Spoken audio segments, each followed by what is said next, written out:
Well, there's another legend here in Rhinelander, and believe it or not, it's John Heisman. But first, in a few weeks, thousands of football fans across the country will be cheering for their favorite team. A select few at the college level will have the chance to win the Heisman Trophy, named after John Heisman. But did you know that Heisman has ties to Rhinelander?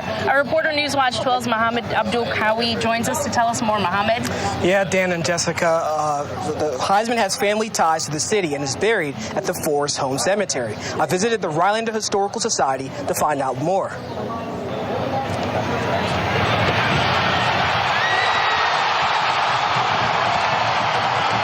We wouldn't recognize the current football if it wasn't for a man like him. In 1936, John Heisman, the man responsible for changing the game of football, died in New York City. But the question is, why is he buried here in Rhinelander? He married a gal from Rhinelander. That's the short answer.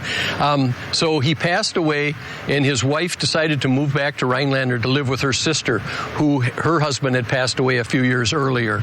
So when she moved back, she brought Heisman's body and had it buried here. Rhinelander Historical Society's president Bill Venk's job is to share the secrets of history in the town.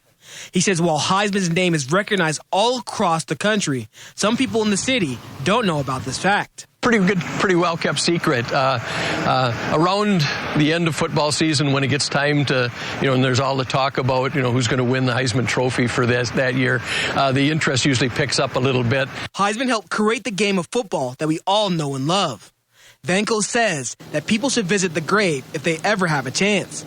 I've heard stories of football fans, putting this on their list of, bucket list or whatever of things to do to come here. So I'm sure he's brought people to the area, and if that can help our economy in our area, keep it coming. Yeah.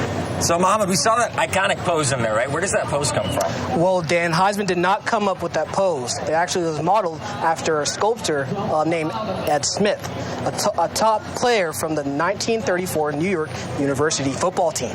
Thank you, Mohammed.